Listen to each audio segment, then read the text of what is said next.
ইরা, তুই এত রাতে আমার বেডরুমে কি করিস? আর তুই নিজের জামা খুলতেছিস কেন? কারণ আমি এখন তোকে আদর করব, তোর সাথে রোম্যান্স করব তাই। হোয়াট? কি বলছিস এসব? তুই ঠিক আছিস তো? হুম, আমি ঠিকই আছি আর ঠিকই বলছি। তুই আজকে সারাদিন একটুও আমাকে সময় দেস নাই, তাই রাতে এসেছি ভালোবাসা আদায় করতে। তোকে কি হাজারটা পাগল কুত্তা মিলে একসাথে কামড়িয়েছে যে এত রাতে তুই ঘুম ছেড়ে রুমে আমার ভালোবাসা নিতে আসছিস? ভূতনি কোথাকার! এক্ষুনি আমার রুম থেকে যা বলছি, নয়তো কেউ আমাদের এভাবে অন্ধকার রুমে দেখলে বুঝবি তখন কি হবে। কি? তুই আমাকে আবার ভূতনি ডাকলি? খবরদার আমাকে ওসব ভূতের নামে ডাকবি না, না হলে কিন্তু তোর এমন জায়গায় লাথি মারবো না যে সারা জীবনও তখন আর আব্বু ডাক শুনতে পারবি না। ছি ছি, নাউজুবিল্লাহ! এসব কি বলছিস তুই? খুব বড় ডাইনি, খুব কথা শিখেছিস তাই না? দাঁড়া, আমি কালই চাচ্চু চাচ্চিকে সব বলছি। বলবো তোকে বিয়ে দিয়ে অতি শীঘ্রই শ্বশুরবাড়ি পাঠিয়ে দিতে। তাহলে তোর অত্যাচার থেকে আমি তখন একটু রেহাই পাবো। ওকে মিস্টার আবির, বলে দিও, সমস্যা নাই, বিয়ে তো তোমার সাথেই হবে। বলে একটা জাদুর ঝাপটি দিয়ে আবিরের বুকের উপর লাফ দিয়ে শুয়ে পড়লাম। আউ! ওরে মারে আব্বুরে! আমার বুকের হাড্ডি গুড্ডিগুলো মনে হয় সব গেল রে। কি হয়েছে, সামান্য এইটুকুতেই চিৎকার করছো? আমি কি খুব বেশি ভারী নাকি যে তোমার বুকের উপর একটু ঝাঁপি দিয়ে পড়তেই তুমি কাগজের ফটোকপি হয়ে গেলা? তা নয়তো কি? তোর মতো এরকম একটা আটার বস্তা হুট করে যে কারো বুকের উপর এসে পড়লে যে কারোরই হার্ট অ্যাটাক হয়ে যাবে, ফটোকপিও হয়ে যেতে পারে। কি বললি হনুমান? আমি আটার বস্তা না, আমি মাত্র 42 কেজি আর তুই 50। সেদিক থেকে আমার চেয়ে তুই মোটু। অবশ্য তাতে আমার কোনো অসুবিধা নেই। তোর অসুবিধা না থাকলেও আমার আছে। ডাইনি, সর এখন আমার উপর থেকে। এত রাতে আমার রুমে কি চুরি করতে আসছিস? মন, তোর মনটাকে চুরি করতে আসছি। ভালোভাবে যখন সেটা পাচ্ছি না, তাই জোর করেই সেটা নিজের নামে করে নিতে আসছি। দেখ ইরা, আমি তোকে আগেও বলেছি আর এখনো বারবার বলছি, তুই আমার চাচাতো বোন হোস। আমি তোকে সবসময় একজন ভালো বন্ধু আর বোনের চোখে দেখে এসেছি। তাই আমি কখনোই তোকে আমার ওর চোখে দেখতে পারবো না। সমস্যা নাই, দেখতে না পারলে চোখ বন্ধ করে রাখবি। আর কেন, চাচাতো বোন আর চাচাতো ভাইয়ের কি কখনো বিয়ে হয় না, প্রেম হয় না? আমি তো ছোটবেলা থেকেই তোকে ভালোবাসি আর বরাবরই তোকে আমার বরের চোখে দেখে আসছি। আমার বিয়ে হলে তোর সাথেই হবে। বললেই হলো নাকি? ইম্পসিবল। এই ইরা চাইলে সবই পসিবল। এখন চুপচাপ আমাকে তোর বুকে শুয়ে থাকতে দে, নয়তো আমি এখন উঠে গিয়ে তোর আব্বু আম্মুর কাছে গিয়ে বিচার দিব যে তুই এত রাতে রুমে বসে বসে সিগারেট খাচ্ছিলি। এই দেখ, আমার কাছে কিন্তু এরকম একটা ভিডিও আছে। আরে হ্যাঁ, আমি তো ভিডিওটা দেখে অবাক। যদিও ভিডিওটা আমার নয়, কিন্তু অন্ধকার রুমে একটি ছেলে বসে বসে সিগারেট খাচ্ছে আর মুখ দেখা যাচ্ছে না, এরকম একটা ভিডিও দেখিয়ে ইরা আমাকে ভয় দেখাচ্ছে। ইরা, এইটা তো আমি না তুই। এই ভিডিও কোথায় পেলি? জানি, এটা তুই না ফেসবুক থেকে নামিয়েছিলিস। ভিডিওটা আমি চাচু চাচ্চিকে এটা দেখিয়ে বিশ্বাস করাবো যে এটা তুই। দেখ বোন, কসম লাগে এরকম দুষ্টুমি করিস না। দেখি ফোনটা আমার হাতে দে। কি আবার বোন বললি? যাচ্ছি, আমি ভিডিওটা দেখিয়ে আসি, দাঁড়া। তারপর আমি তোর 12টা বাজাচ্ছি। বোন বলবো না তো কি বলবো? তুই তো আমার চাচাতো বোনই লাগিস। না, বোন লাগি না আমি তোর। আমি হবার পর আমার আম্মু আর কোনো ছেলে হয় নাই। তুই আমাকে বউ বলবি, বউ, বুঝেছিস কুত্তা? ঠিক আছে বউ, মানে চাচাতো বউ। সমস্যা নেই, চাচা তো বউই চলবে। আমি উত্তর দিব। অনেক ভয়ে ভয়ে ওর ব্ল্যাকমেল থেকে বাঁচতে ওর কথাই সায় দিলাম। কেননা আমার আব্বু আম্মু সহ বাসার সবাই ইরাকে প্রচণ্ড পরিমাণে ভালোবাসে আর বিশ্বাস করে। তাই ইরা মিথ্যা কোনো কিছুকে বানিয়ে বললেও সবাই সেইটাকেই সত্য বলে বিশ্বাস করে নেবে। তখন আব্বু আম্মু সবাই মিলে আমাকে 7 সমুদ্র পরিমাণ বকে দিবে। কি হলো, কি ভাবছিস? কিছু ভাবছিস না যে? না, কিছু না। জড়িয়ে ধর। কাকে? আমাকে জড়িয়ে ধর, আমার ঠান্ডা লাগছে। তাহলে রুমে গিয়ে ঘুমাও। ঘুমিয়ে গেলে আর ঠান্ডা লাগবে না। চুপ, একদম বেশি কথা বলে আমাকে রাগিয়ে দিবি না। চুপচাপ যা বললাম সেটা কর। জড়িয়ে ধর। ঠিক আছে, ধরলাম। শক্ত করে জড়িয়ে ধর বলে আবিরের মাথার চুলগুলোকে টানতে লাগলাম। আও, ধরছি ধরছি। চুল ছাড়, আমার লাগছে। কথাটা পুরোপুরি বলা শেষ না করতেই তখন ইরা আমার ঠোঁট জোড়াটা ওর দখলে নিয়ে নিল আর খুব যত্ন সহকারে আমাকে কিস করতে থাকলো।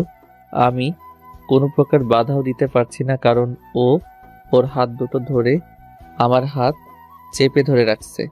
প্রায় 5 মিনিট এক নিঃশ্বাসে আমার ঠোঁটের উপর অত্যাচার করার পর ছাড়লো। দুজনেই খুব হাঁপাচ্ছি। ইরা আমার বুকের উপর মাথা দিয়ে জোরে জোরে শ্বাস নিচ্ছে আর ওর হাতের আঙুল দিয়ে আমার ঠোঁট স্পর্শ করছে। উফ, এত মিষ্টি হট ঠোঁট তোর, কাছাকাছি আসলেই নিজের কন্ট্রোল যেন হারিয়ে ফেলি, ছাড়তে ইচ্ছে করছে না। আর একটু হলে তো মেরেই ফেলতেছিলা। সরি গো চাচাতো বর, খুব বেশি শ্বাস আটকে ছিল তাই না? ঠিক আছে, তাহলে আজ আর কিস করব না, শুধু তোমাকে কোলবালিশ করে খানিকক্ষণ জড়িয়ে ধরে থেকে ঘুমাবো। কোনো কথা বলবে না, নয়তো এই যে ভিডিও আর একটা সিগারেটও জোগাড় করে ধরিয়ে নিয়ে গিয়ে সবাইকে দেখাবো। যা বাবা, এই মেয়ে তো আমাকে ব্ল্যাকমেইল করিয়েই মারবে দেখছি। একটু আগে আমার ঠোঁটের উপর দিয়ে যা ঝড় বয়ে গেল না জানি। এখন বেশি কথা বললে আবার কি হয়, সেই ভয়ে খানিকক্ষণ চুপ করে থাকলাম। আর ইরা আমাকে জড়িয়ে ধরে আমার বুকের উপর শুয়ে থাকলো। ইরা আমার বুকের উপর শুয়ে আছে আর একটু পর দুষ্টুমি করে আমার গায়ে জড়ানো শার্টের বোতাম কটা খুলে আমার বুকে হাত বুলাচ্ছে। এভাবে প্রায় 30 মিনিট কেটে যাওয়ার পর ইরা একসময় আমার বুকে শুয়েই ঘুমের ঘোরে ঢুলতে থাকে। ইরা, এই ইরা। ডাকলি কেন? তো সুন্দর খোলা বুকে মাথা রাখতেই তো আমার ঘুম চলে আসছিল। অনেক হয়েছে, এখন প্লিজ যা। রাত প্রায় 1:30 বাজে। কেউ এত রাতে তোকে আমাকে এক রুমে এভাবে দেখলে বাজে ভাববে। কে কি ভাবলো তাতে এই ইরার কিচ্ছু যায় আসে না। আচ্ছা, আমি এখন যাচ্ছি, কাল আবার আসবো। এই বলে ইরা চলে গেল। এবার আপনাদের ওদের পরিচয় দেওয়ার পালা। আমাদের গল্পের মেন ক্যারেক্টারের নাম হচ্ছে আবির, আর তার নায়িকা চরিত্রের নাম হলো ইরা। ইরা হচ্ছে আবিরের চাচাতো বোন। আবির ইরার 7 দিনের সিনিয়র, আর ইরা আবিরের 7 দিনের জুনিয়র। তাই তারা একে অপরকে কখনো তুই আবার কখনো তুমি করে বলতে স্বাচ্ছন্দ্য বোধ করে। ইরা ছোটবেলা থেকেই আবিরকে পছন্দ করে। আবিরও যে ইরাকে অপছন্দ করে তা না, শুধু ফ্যামিলির এই বোন সম্পর্কটার জন্য আবির ইরাকে খুব একটা পাত্তা দেয় না। আবিরের আব্বু আর ইরার আব্বু একই বাসায় থাকে। ইরা ওর বাবা মার একমাত্র মেয়ে, আর আবিরের ছোট্ট একটা বোন আছে, সে ক্লাস 3-তে পড়ে। ফ্যামিলিতে আবিরের আব্বু, সে সাথে ইরার আব্বু দুজনে মিলে শহরে একটা গার্মেন্টসের ফ্যাক্টরি পরিচালনা করে, আর সেখানে প্রচণ্ড বিজি থাকে। আবিরের আম্মু একজন স্কুল টিচার, আর ইরার আম্মু একজন গৃহিণী। ইরা আবিরের রুম থেকে ঘুম ঘুম চোখ নিয়ে, চোখ ডলতে একটা মুচকি হাসি দিয়ে আবিরের রুম থেকে বের হয়ে যায়। এবার আবির একটা দীর্ঘ নিঃশ্বাস ফেলে আর মনে মনে বলে, যাক বাবা, এবারের মতো সে খুব জোর বেঁচে গেছে। ইরা যদি ওর ফোনের ওই ফেক ভিডিওটা আবিরের আব্বুকে দেখাতো, তাহলে আবিরের আব্বু তো আবিরের খাওয়া দাওয়া একদম বন্ধ করে দিত। আসলে আবির তার আব্বুকে খুব বেশি ভয় পায়, সেই সাথে সে তার আব্বুকে অনেক বেশি সম্মান আর শ্রদ্ধা করে। তাই সে তার আব্বুর কাছে কখনো কালার হতে চায় না। তাদের ফ্যামিলির সবাই আবিরকে খুব ভালোবাসে আর ভদ্র বলে জানে। আবির এমনিতে নেশাপাতি করে না, কিন্তু বন্ধু বান্ধবের বাড়িতে কখনো কখনো আড্ডা জমাতে একটু একটু স্মোক করে। তাছাড়া সে বিড়ি সিগারেট ভুলেও ছোঁয় না। আবির খুব রাগী আর বদমেজাজি টাইপের একজন ছেলে।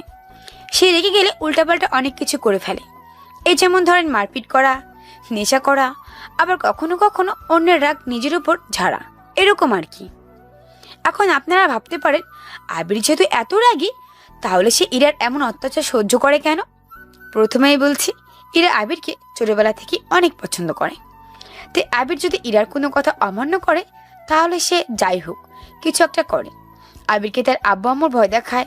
আর আবির যেহেতু তার আব্বুকে খুব বেশি ভয় পায়, তাই সেই রেগে গেলেও তার রাগকে কন্ট্রোল করে নিয়ে ইরার কথা মেনে নেয়। যাই হোক, পরদিন সকাল সকাল কারো কারো শুকনো চুলের সুরসুরিতে ঘুম ভাঙে আবিরের। আবির বিরক্ত সহিত চোখ খুলে সামনে তাকিয়ে দেখে ইরা তার লম্বা লম্বা চুলগুলো আবিরের মুখের উপর ফেলে তাকে সুরসুরি দিচ্ছে আর মিটি মিটি হাসছে। এই যে মিস্টার, উঠুন, নিচে আম্মু আপনাকে খেতে ডাকছে। এরা আবিরকে ডাকছে, কিন্তু এরার কথা যেন আবিরের কান পৌঁছাচ্ছে না। সে শুধু ঘুমিয়ে যাচ্ছে। আর আবিরই বা কি দোষ? এই শীতের সময় কারই বা সকাল সকাল বিছানা ছেড়ে উঠতে মন চায় বলেন? কি হলো, তুই উঠছিস না কেন?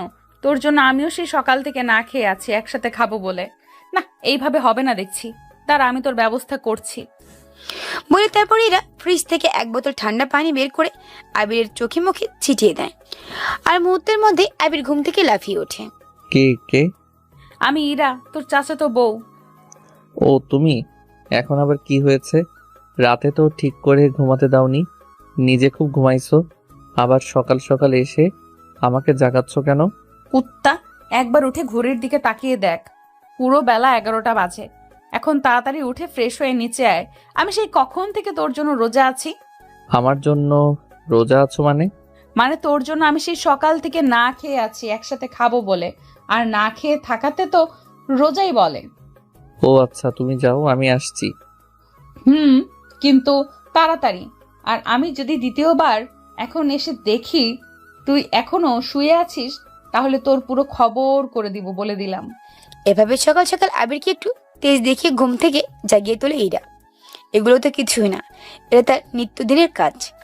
যাই হোক, তারপর আবির বিছানা ছেড়ে এক চোখ খুলে উঠে দাঁড়ায়, আর অপর চোখ হাত দোলতে দোলতে মুখে ব্রাশ লাগিয়ে ওয়াশরুমে প্রবেশ করতে যায়। তখন ছোবার সাথে পা লেগে যায় আবিরের। ও সরি সরি আপু, মানে ইরা, আমি আসলে দেখতে পাইনি। কি ব্যাপার, ইরা কথা বলছে না কেন? নাকি আবারও আমাকে মারার জন্য কোনো ষড়যন্ত্র করতেছে? একটু দুই চোখ খুলে দেখি তো। আরে শালা, এটা দেখি সোফার সাথে বাড়ি খাইছি। দূর, এই মেয়ের জন্য আমার মাথাটা বুঝি পুরোপুরি গেছে। আবির গভীর ঘরে এরকমই ভুলভাল কাজ করতে থাকে। একটি বসে ফ্রেশ হয়ে চেঞ্জ করে নিজের ফোনটাকে চার্জে লাগিয়ে ঠোঁটে শীষ বাজাতে নিচে খাবার ঘরে চলে যায়। এসে দেখে খাবার টেবিলে প্রায় 10 রকমের খাবার সাজানো, মানে রুটি সবজি থেকে শুরু করে ডাল মাছ মাংস পর্যন্ত। আবির সকাল সকাল এত খাবারের আয়োজন দেখে কিছুই বুঝতে পারে না। সে এত খাবারের আইটেম দেখে ভেবে নেয় আজ হয়তো তাদের বাসায় কোনো গেস্ট আসছে, এগুলো হয়তো তাদের জন্যই। তার সাথে ছোট আম্মু, অর্থাৎ আবির ইরার আম্মুকে ছোট আম্মু বলে ডাকে। আবির সকাল সকাল টেবিলে এত আইটেমের খাবার সাজানো দেখে তার ছোট আম্মুকে ডেকে জিজ্ঞাসা করে, ছোট আম্মু, এত সব আয়োজন কার জন্য? আমাদের বাসায় কি নতুন কোনো অতিথি আসছে নাকি? না বাবা, কে আসবে? এগুলো সব তোর জন্যই। এরা অনেক সকাল সকাল ঘুম থেকে উঠে তোর জন্য নিজের হাতে ওগুলো সব রান্না করেছে, আমাদের কাউকে আগে খেতে দেয়নি। ও আচ্ছা, তাই নাকি? তোমার মেয়ে একাই রান্না করছে এগুলো? হুম। ছোট আম্মু, এদিকে আসো, শেষবারের মতো আমাকে একবার চুমু খেয়ে যাও। হারামজাদা, এসব কি বলিস? আম্মু, জীবনে তো তোমার মেয়েকে কখনো তোমার মতো রান্না শেখাওনি, আর আজও এত রকম খাবারের আইটেম রেডি করে রেখেছে, তাও আমার জন্য। জানি না কোনটাতে কোন বিষ মিশিয়ে রাখছে আমাকে মারার জন্য। এভাবে বলিস না বাবা, আমার মেয়েটা কত সকাল সকাল উঠে এক হাতে তোর জন্য সব রান্না করেছে, আর তুই কি না তাতেও সন্দেহ করছিস? আচ্ছা ছোট আম্মু, তুমি একটু এদিকে এসে আমাকে একটু একটু করে সব দাও, খেয়ে টেস্ট করে দেখি কোন সাপের বিষ রান্না করে রাখছে তোমার মেয়ে। পারবো না, আমি এখানে কাজ করতেছি, তুই নিজে গিয়ে খা। ইরা কোথায়? জানি না, সকাল সকাল হয়তো আবার আমার হাত পা ভাঙার জন্য কোনো মাস্টার প্ল্যান করতেছে। যাই হোক, এখন নিজেকেই খাবার বেড়ে নিয়ে খেতে হবে। আম্মু তো স্কুলে চলে গেছে। নিজেই প্লেট থেকে ভাত উঠিয়ে নিয়ে খেতে থাকলাম। দূর দূর, এটা কি ভাত নাকি পায়েস? এখানে আরেকটু চিনি আর দুধ দিয়ে দিলে তো পুরো পায়েসই হয়ে যেত। এর চেয়ে তো আমাদের বাসার কাজের বুয়ার রান্নাও অনেক ভালো, অন্তত খাওয়া যায়। যতই বদনাম কর, এরপর থেকে এগুলোই তোর খেতে হবে। আর আমি এত কষ্ট করে সকাল সকাল ঘুম থেকে উঠে তোর জন্য রান্না করলাম, আর তুই কিনা সেটাকে কাজের বউ আর রান্নার সাথে তুলনা করছিস? তোর 14 গোষ্ঠীর কপাল ভালো যে আমি শখ করে তোর জন্য রান্না করছি। জীবনেও আমি কখনো রান্না করি নাই, আজকে ইউটিউব দেখে প্রথম। হুম, তা করবে কেন? সব সময় তো থাকো মোবাইল নিয়ে ব্যস্ত। ছোট আম্মুর সাথে তো জীবনেও রান্নাঘরে প্রবেশ করনি। ইস, তুমি আজ রান্না করলে, রান্নার চুলো পাতিল বাসন কোসন সব লজ্জা পেল না তোমাকে দেখে? ফালতু কথা রাখ, আর রান্নাগুলো টেস্ট করে বল কেমন হয়েছে। খুবই খুবই পচা হয়েছে। এর চেয়ে আমার ছোট আম্মুর হাতের রান্না অনেক ভালো। আম্মুর রান্না ভালো হলে আমার রান্নাও নিশ্চয়ই ভালো হবে, কারণ আমি তার মেয়ে। উম, মুখ বাঁকিয়ে লাভ নেই, এখন এগুলো রান্নাই তোমার খেতে হবে, হা করো। বলেই আবিরের সামনে থেকে খাবারের প্লেটটা নিজের হাতে নিয়ে আবিরকে খাইয়ে দিচ্ছি। এত কষ্ট করে সকাল সকাল ওর জন্য রান্না করলাম, আর বদমাইশটা বলে আমার রান্না নাকি পচা। ইরা আবিরের সামনে একটা চেয়ার টেনে নিয়ে বসে পড়ে আর আবিরকে নিজের হাতে খাবার তুলে খাওয়াতে থাকে। একসময় প্লেটের অর্ধেক খাবার শেষ হয়ে আসলে ইরা খাবারের প্লেটটা আবির হাতে ধরিয়ে দিয়ে বলে, নে, আর খেতে হবে না, এখন তুই তোর হাত দিয়ে আমাকে খাইয়ে দে। কেন, তোমার হাতে কি হয়েছে? আমার হাতে সাপের বিষ আটকে গেছে। এত কথা বলো কেন? আমি তোমাকে এতক্ষণ খাইয়ে দিলাম, এখন তুমি আমাকে খাওয়াও। তুমি কি পাগল হয়ে গেছো? ওই তো দেখো, দূর থেকে ছোট্ট আম্মু তোমার সব কাহিনী দেখছে। ও তাই বুঝি? তুমি লজ্জা পাচ্ছ? আগে বলবে তো। আম্মু, তুমি একটু রুমে যাও তো। দেখো, রুম থেকে কি যেন পড়ার শব্দ আসলো। কি মেরে বাবা, মিথ্যা কথা বলে নিজের আম্মুকে ভাগিয়ে দিল। তারপর ইরার আম্মু তানিয়া মুসকে আসতে আসতে লজ্জায় মুখ লুকিয়ে রুমের ভেতরে চলে গেল। আর ইরা তখন আবিরের কোলের উপর বসে আবিরের কাঁধে হাত রাখলো। নাও, এখন আমাকে খাইয়ে দাও, আম্মু চলে গেছে। তারপর আবির ইরার হাতে রান্না করা খাবারগুলো থেকে বাঁচার জন্য ইরাকেই ইরার রান্না করা খাবার তুলে খাই দিতে থাকে। নাহলে ইরা তো এগুলো সব খাবার আবিরকে একদম লাঠি ধরে খাওয়াবে। আপনারা আবার ভেবে নিয়েন না ইরার রান্না এতটা খারাপ হয়েছে। এরা ভালোই সুন্দর মতো রান্না শেষ করেছে, শুধু ভাতে একটু পানি বেশি দেওয়াতে ভাতটা একটু পায়েসের মতো হয়ে গেছে।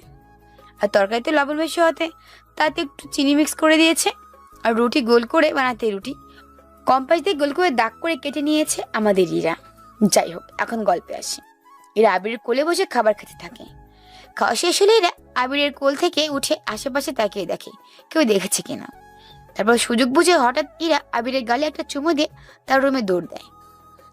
এরা দৌড়ে রুমে যেতে যেতে রুমের সামনে গিয়ে ঠাস করে আছাড় খেয়ে পড়ে যায়। ঠিক হয়েছে, একদম ঠিক হয়েছে। আল্লাহ যেন আমার মনের কথা শুনছে। সবসময় আমাকে ব্ল্যাকমেল করা না, এখন মজা বুঝো, হা হা হা। কুত্তা, তুই নিশ্চয়ই আমায় মনে মনে গালাগালি দিচ্ছিলি, তাই না? দাঁড়া, নড়বি না তুই, আমি আসতেছি।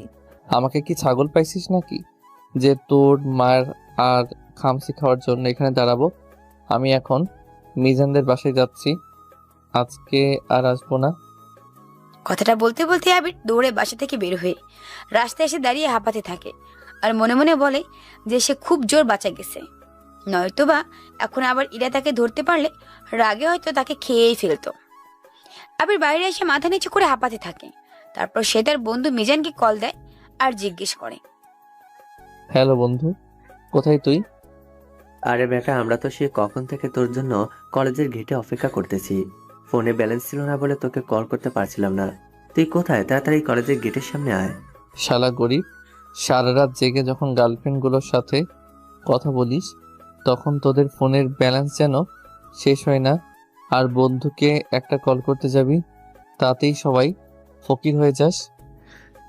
আমরা ফকির আর তুই তো বিল গেস্ট।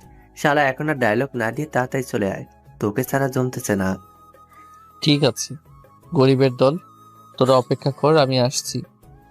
বলে আবির একটা রিক্সা নিয়ে তাদের কলেজের দিকে এগোতে থাকে।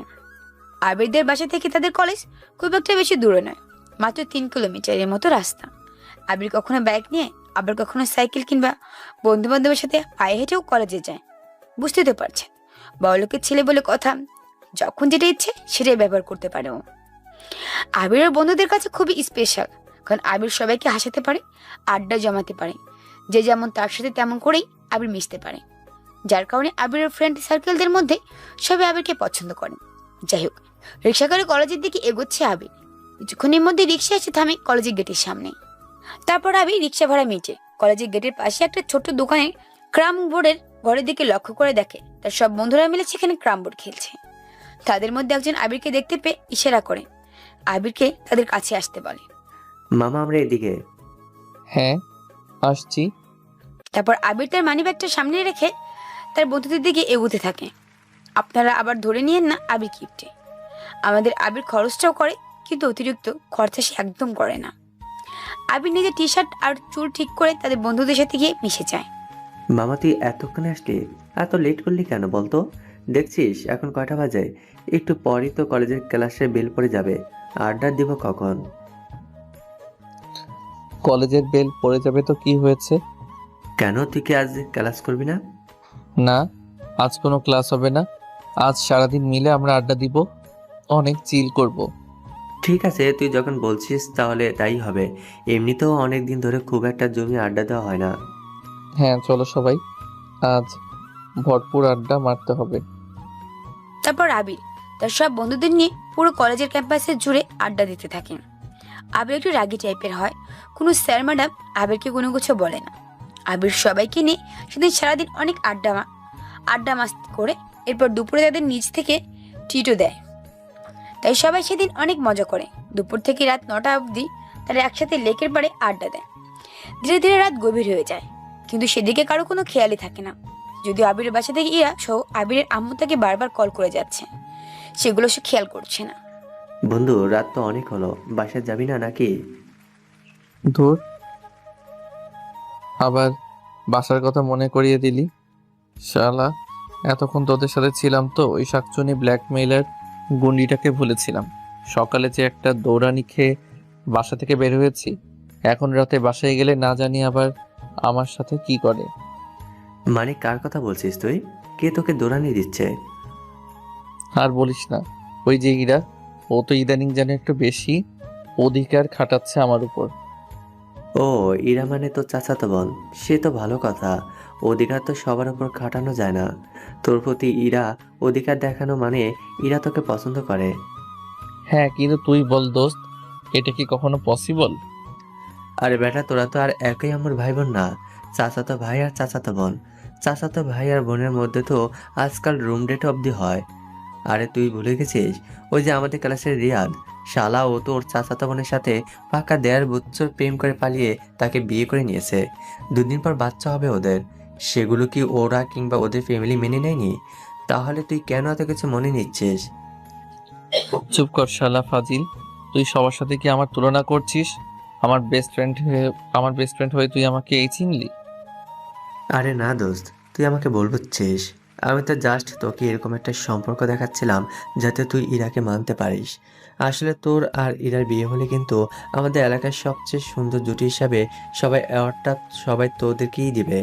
আমি কথাটা বলতেই আমার পিঠের উপর যেন ঠাস করে একটা পাকা তাল পড়ল। ও, কি রে শালা, মারলি কেন?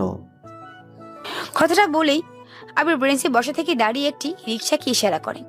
তারপর সে রিক্সায় উঠে গিয়ে তার বন্ধু মেজানের দিকে তাকিয়ে তাকে বিদায় জানিয়ে সে তার বাসার উদ্দেশ্যে রওনা দেয়। কিন্তু একটুখানি রাস্তার সামনে এসে রিক্সার টায়ার পাংচার হয়ে যায়, আর রিক্সা সেখানেই থেমে যায়। এটাকে হয়তো বলে কপাল। এমনিতেই অনেক রাত হয়ে গেছে, তার উপর আবার এটুকু রাস্তাতে রিক্সা টায়ার পাংচার। তারপর আবির একটা লম্বা শ্বাস ছেড়ে আশেপাশে দেখে নেয়, কোথাও আর কোনো রিক্সা পায় না। আবির দেখে পুরো রাস্তা জনমানবহীন হয়ে আছে, রাস্তায় একটি কুকুর বেরোলো নাই। কি আর করার, আবির তারপর হেঁটেই তাদের বাসার উদ্দেশ্যে চলতে শুরু করে। আবির তাদের বাসার সামনে এসে তাদের বাসার মেইন দরজা নক করতেই আবিরের আম্মু এসে দরজা খুলে দেয়। তারপর আবির ভেতরে প্রবেশ করে। আবির ভেতরে আসতেই তার আব্বু তার সামনে এসে দাঁড়ায় আর তাকে বকতে থাকে, কোনো ভদ্রঘরের ছেলে এত রাত অবধি বাসার বাইরে থাকে না। তুমি দিন দিন কেমন যেন চেঞ্জ হয়ে যাচ্ছ। এত রাত হয়ে গেছে, তুমি কি টের পাওনি? তোমার ফোন কোথায় ছিল? ফোন কেন রিসিভ করতে পারছিলে না? এসব নিয়ে অনেক কথা শোনাতে থাকে আবিরের আব্বু। আবিরের আব্বু রাগী গলায় এমন চিৎকার করে, কথাগুলো বলতে শুনে আবিরের ছোট আম্মু অর্থাৎ ইরার আম্মু তানিয়া তার রুম থেকে বের হয়ে বাইরে আসছে। এসে দেখে আবিরের আব্বু আবিরকে বকে দিচ্ছে। এ দেখে সে অনেক কষ্ট পায় যে আবিরের ছোট আম্মু তানিয়া সে আবিরকে প্রচন্ড বেশি ভালোবাসে। তাই কেউ আবিরকে বকলে কিন্তু আবিরের গায়ে হাত তুলে সে সেটা সহ্য করতে পারে না। আবিরকে বকতে দেখে তানিয়া আবিরের সামনে এসে দাঁড়ায়। আহ ভাইজান, কি করছেন? ছেলে মানুষ, এ বয়সে একটু একটু বাইরে আড্ডা দিবি, ছেড়ে দেন না। ও তো প্রতিদিন আর এভাবে বাইরে থাকে না, হয়তো আজ কোনো কারণে আটকা পড়ে গিয়েছিল, তাই বলে বাসায় আসতেই আপনাকে বকতে শুরু করবেন? এটা কেমন কথা? আরে ফাজিল, কোথায় থাকিস? বাইরে গেলে বাসায় ফেরার কথা আর মনে থাকে না নাকি? সময়ও দেখিস না তুই? যা রুমে যা। আর একদিনও যদি এত রাত করে বাইরে থাকিস তাহলে একটা চড় দিয়ে তোর সব দাঁত ভেঙে ফেলবো, বলে দিলাম। রুমে যা। ব্যাস, তাই নিয়ে এভাবে আবিরকে তার আব্বুর হাত থেকে বাঁচিয়ে নেয়। তারপর আবির রুমে এসে চেঞ্জ করে ওয়াশরুমে গিয়ে ফ্রেশ হয়ে নেয়। আবির ওয়াশরুম থেকে বের হয়ে আয়নার সামনে এসে নিজের চুল ঠিক করতে থাকে। তখন আবির হঠাৎ আয়নার তাকিয়ে দেখে তার পেছনে ইরা কেমন একটা অগ্নি দৃষ্টি নিয়ে তাকিয়ে আছে। মনে হচ্ছে যেন একটা রাগী ষাঁড়, ও যে কিনা এক্ষুনি আবিরকে পেছন থেকে এসে গুঁতো দেবে। আবির ড্রেসিং টেবিলে আয়নার মধ্যে ইরাকে দেখে বিশ্বাস করতে পারে না। সেভাবে এটা হয়তো তার মনের ভুল, কারণ এখন রাত বাজে প্রায় 12টা। এত রাতে কি ইরাই তার জন্য জেগে আছে? না, হয়তো এটা আবিরের মনের ভুল। মতো আয়নায় ভূত পেতনি দেখতেছি। ভূত পেতনি না, তুই ঠিকই দেখছিস। এটা আমি তোর পেছনে দাঁড়িয়ে, তোর জম। ধুর, কি সব যে বলো না। আমার এখনো বিয়ে হয়নি, জীবনে এখনো কত কিছু করা বাকি। আর যমরাজ তো আসে মানুষের আয়ু ফুরিয়ে গেলে। তাহলে কি এই শিশু বয়সেই আমার আয়ু ফুরিয়ে গেছে যে যম সোজা রাতেই আমার রুমে চলে আসছে? শোনা, আমি তোমাকে তোমার আয়ু ফুরানোর আগেই তোমাকে গিলে কাঁচা খেয়ে নিব। এতক্ষণ আমার ভয়েই নিশ্চয়ই বাসায় বাসায় আসতে লেট করতেছিলি, আমাকে কষ্ট দিচ্ছিলি। না, ওই আসলে একটু। বলতে হবে না, আমি সব বুঝি। খাওয়া শেষ করে আবার রুমে আসবি, নয়তো তোর খবর আছে। আচ্ছা, আসবো। তারপর ইরা আবিরকে আরো কিছু বলতে চায় কিন্তু বলতে পারে না, কারণ তখন আবিরের আম্মু আবিরের জন্য তার রুমে খাবার নিয়ে আসছিল। তাই ইরা চলে যায়। তারপর আবির ডিনার সেরে নিয়ে কথার মতো ইরার রুমের সামনে যায়, কিন্তু এত রাতে সে ইরার রুমের ভেতর প্রবেশ করতে সে ভয় পায়। কি হলো, আমার রুমে আসতে কি ভয় পাচ্ছিস? না মানে, ওই একটু সাহস জোগাচ্ছিলাম আর কি। যেমন সবাই চিড়িয়াখানায় ঢুকতে গেলে মানুষ বুকে ফু দেয় না, সেরকম আর কি। কি, তুই কি আমার রুমকে চিড়িয়াখানা বললি? না না, আমি তো তোমার রুমের সৌন্দর্যের বর্ণনা দিচ্ছিলাম বলেই ইরা রুমের ভিতরে প্রবেশ করলাম। দেখি ইরা খাটের উপর বালিশে হেলান দিয়ে বসে আছে। হইছে, আর আমার রুমের বর্ণনা দিতে হবে না, দরজা আটকে দে। কেন দরজা আটকাবো কেন? আরে দরজা না আটকালে সবাই দেখে ফেলবে না? আচ্ছা দিচ্ছি, এখন বলো কেন ডাকছো? সকালে আমি যে দরজার সামনে পা স্লিপ করে পড়ে গেলাম, কোমরে খুব ব্যথা পেয়েছি। একটু ব্যথার টেস্ট লাগিয়ে দে। আমি কেন তোমার কোমরে হাত দিতে যাব? তুমি ব্যথা পেয়েছো, তুমি লাগাও। তোর জন্য যখন আমি পড়ে গেছি তখন তুই আমার সেবা করবি, আর আমার হাত কোমর অবধি পৌঁছায় না। কিন্তু আমি নিজেকে সামলাতে পারবো না। সামলাতে না পারলে তাতে চেপে থাকবি। না, আমি পারবো না। আমি কিন্তু তোর জন্য সারপ্রাইজ রেখেছি। এই দেখ, পুরো 1 প্যাকেট অরেঞ্জ ফ্লেভারের সিগারেট। এগুলো সব তোর। আমি জানি তুই মাঝে মাঝে এগুলো খাস। এই রে, রাতে ঘুমানোর আগে মাঝে মধ্যে 2-1টা করে লুকিয়ে রুমে সিগারেট ধরাতাম। সেগুলো কি ইরা আবার কখনো দেখে ফেলেছে নাকি? তুই কিভাবে জানলি আমি এই ফ্লেভারের সিগারেট মাঝে মধ্যে খাই? আমি একদিন সকালে তোর রুমে তোকে ডাকতে গিয়ে এই সিগারেটের খোসা পড়ে থাকতে দেখেছি। আর তোকে তো আমি হাড়ে হাড়ে চিনি, তাই বুঝতে আর বাকি ছিল না আমার।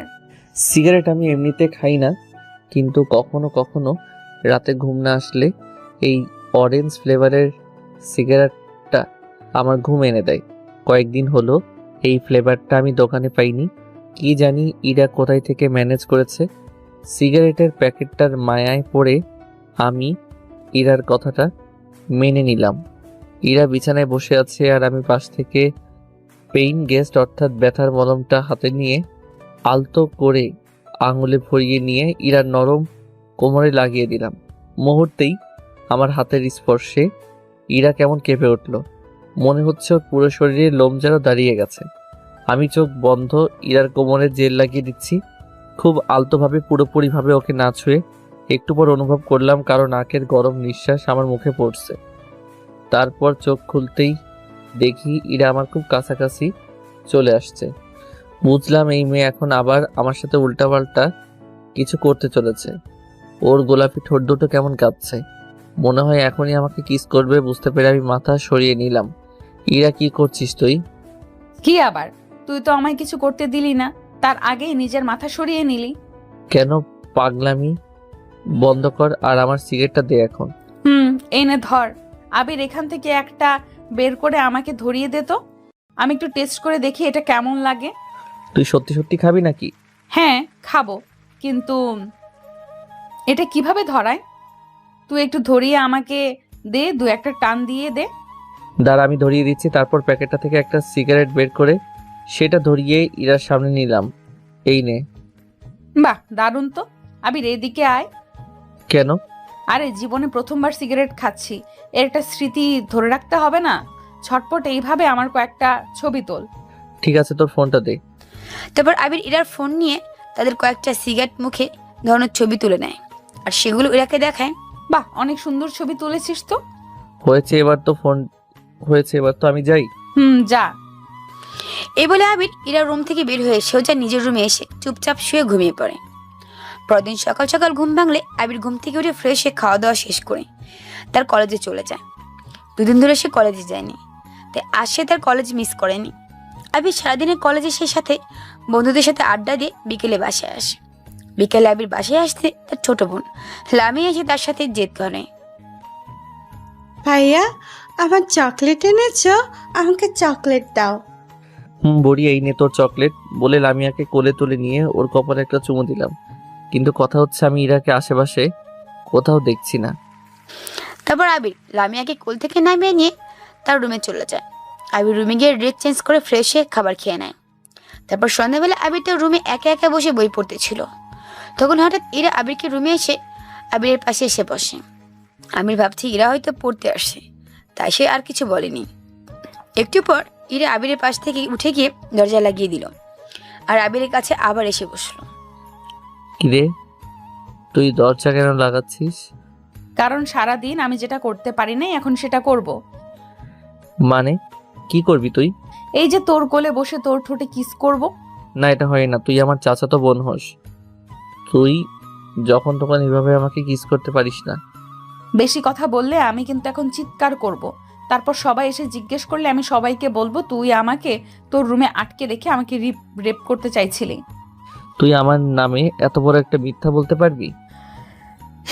আমি তোর ভালোবাসার জন্য সব করতে পারবো। আমি ইরার কথায় আর কোনো উত্তর দিতে পারলাম না, কারণ আমি বললেও কেউ আমার কথা বিশ্বাস করবে না। ইরা যেটা বলবে সেটাই। আমি চেয়ারে বসে বই হাতে নিয়ে বই পড়তেছিলাম। দিয়ে আমাকে জড়িয়ে ধরে ওর ঠোঁট আর আমার ঠোঁট এক করে দেয়। কতক্ষণ এভাবে ছিলাম জানি না। এরপর আমি ইরাকে ছেড়ে দিতেই ইরা বলল, এতক্ষণে যেন একটু সুস্থ লাগছে। জানিস আমি সারাদিন তোকে অনেক বেশি মিস করছি। সুযোগের অপেক্ষায় ছিলাম কখন তুই কলেজ থেকে ফিরবি আর আমি তোকে দেখব, তোর সাথে দুষ্টুমি করব।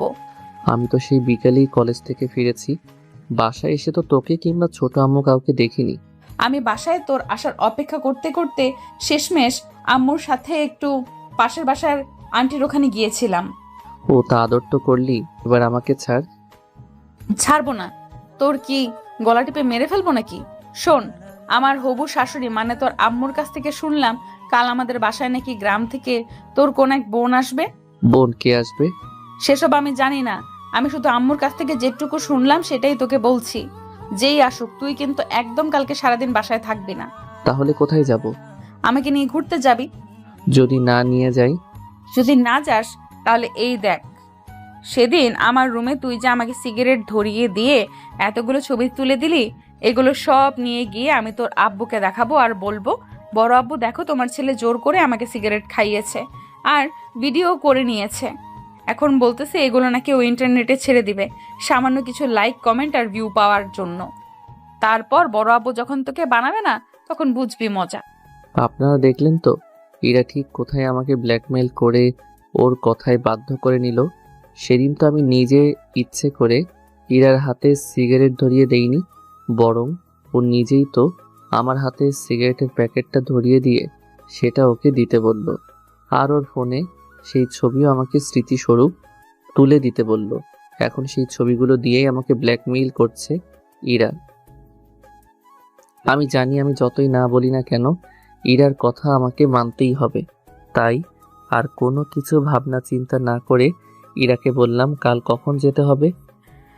সকাল সকাল যাব, তারপর সারাদিন ঘুরে রাতে বাসায় আসবো।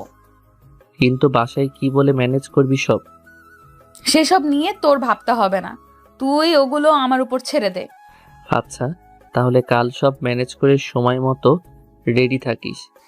তারপর ইরা তার রুমে চলে যায় আর আবির বসে বসে পড়তে থাকে।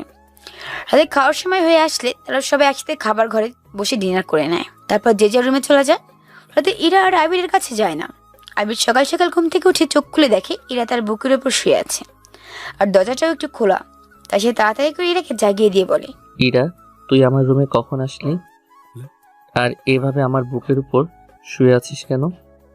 কি করব, রাতে অনেকক্ষণ জেগেছিলাম, কিছুতেই ঘুম আসতেছিল না। তাই মাঝরাতে তোর রুমে এসে দেখি তুই ঘুমে কাদা। তাই আমিও তোকে আর বিরক্ত না করে তোর বুকের উপরেই শুয়ে ঘুমিয়ে পড়েছিলাম। আচ্ছা, এখন তো ওঠ। উঠবো, আগে আমার কপালে একটা চুমু দে তো। তারপর আমি ইরার কপালে আলতো করে আমার ঠোঁটগুলোকে একটু ছুঁয়ে দিলাম। আর তখন ইরা একটা মুচকি হাসি দিয়ে আমার বুকের উপর থেকে উঠে চলে গেল। ইরা উঠে তার রুমে চলে যায়। আবির ঘড়ির দিকে তাকিয়ে দেখে 8:30 বাজে। তারপর সে উঠে ফ্রেশ হয়ে নাস্তা করতে নিচে খাবার ঘরে আসছেন। আবির কাছে একটু সকাল সকাল উঠতে দেখে তার ছোট আম্মু তানিয়া বলে, কি ব্যাপার, আমার বাপজানের আজ এত তাড়াতাড়ি ঘুম ভাঙলো যে? ছোট আম্মু আজ একটু সকাল সকালই ঘুম ছেড়েছে। তা বেশ তো, এমনিতে সকাল সকাল ঘুম থেকে উঠলে শরীর আর মন দুটো সারাদিন খুব ভালো থাকবে। আম্মু খেতে দাও, তুমি তো জানো সকালে আমি বেশিক্ষণ না খেয়ে থাকতে পারি না, আমার পেটে ব্যথা করে। দিচ্ছি। তুই ইরাকে একটু দেখ না, ও ঘুম থেকে উঠলো কি না। সব একসাথে বসে খাই। ওকে একটু ডেকে নিয়ে আয় না বাবা। আমাকে ডাকতে হবে না, আমি আসছি। বাহ, তুইও আজ দেখি সকাল সকাল উঠে গেছিস, ব্যাপার কি? আচ্ছা আম্মু, বড় আব্বুকে দেখছি না যে। বড় আম্মু কোথায়? এত সকাল সকালই লামিয়াকে নিয়ে স্কুলে চলে গেছে নাকি? আরে না, তোকে না গতকাল বললাম যে আজ আবিরের মেজো খালার মেয়ে গ্রাম থেকে আসবে। ভাবি তাকে সকাল সকাল রিসিভ করতে বাস স্ট্যান্ডে গেছে, একটু পরে চলে আসবে। তো নাস্তা করে নে। তাড়াতাড়ি দাও। তোরা বস, আমি নাস্তা দিচ্ছি। শোনো, তুমি এক্ষুনি রুমে গিয়ে তাড়াতাড়ি রেডি হও, আমরা বের হব। আমি ড্রাইভার আঙ্কেলকে বলে গাড়ি ডেকে নিচ্ছি। মানে তোরা কি কোথাও বেড়াবি নাকি? আম্মু, আসলে আমার এক বান্ধবী হঠাৎ করে ব্রেন স্ট্রোক করছে। আমি আবিরকে নিয়ে ওকে দেখতে যাব, আর আমাদের ফিরতে একটু লেট হবে। সে কি, তোর বান্ধবী এই বয়সে বিনিষ্ট করেছে? আহারে, আমিও যাই তাকে দেখতে। না, তোমার যেতে হবে না। তুমি আমাদের সাথে গেলে বাসায় বড় আম্মুর সাথে কে থাকবে? সেটাও তো কথা। আচ্ছা তাহলে তোরাই যা, সাবধানে যাস আর তাড়াতাড়ি ফিরে আসিস। তারপর আমরা নাস্তা করে যে যার রুমে চলে গেলাম রেডি হতে। আমি একটা নীল পাঞ্জাবি আর পায়জামা পরে নিলাম। তারপর ঠিকঠাক মতো রেডি হয়ে বাসার গেটের সামনে গাড়ির কাছে এসে দাঁড়ালাম। একটু পর ইরা আসলো। আমি ইরার দিকে তাকিয়ে হা হয়ে গেলাম। ইরা এমনিতে অনেক সুন্দর, যে কোনো পেশাকেই ইরাকে অসম্ভব সুন্দর লাগে। তারপর আজও আমার পছন্দের একটা শাড়ি আর কপালের কালো টিপ, সেই সাথে ঝুমকো কানের দুল আর হাতে নীল রেশমি চুড়ি পরছে। সব মিলিয়ে যেন অপূর্ব এক সুন্দরী লাগছে ইরাকে। ওর দিকে কতক্ষণ দিকে তাকিয়েছিলাম জানি না, হুঁশ ফিরল ইরার চুটকির আওয়াজে। এই যে মিস্টার আবির, যাবেন না? যাব। তারপর আমরা দুজনেই একটু মুচকি হাসি হেসে দিলাম আর গাড়িতে উঠে বসলাম। ইরা ড্রাইভারকে আমাদের সাথে যেতে নিষেধ করে দিয়েছে, তাই ড্রাইভার শুধু বাসার সামনে গাড়ি রেখে সে চলে গেছে। আমি বিসমিল্লাহ বলে গাড়ি স্টার্ট করলাম। ড্রাইভ করছি আর একটু পরপর ইরাকে দেখছি। কিছুক্ষণ পর ইরাকে নিয়ে চলে আসলাম একটা পার্কে। আবির ইরাকে নিয়ে চলে আসে একটা পার্কে।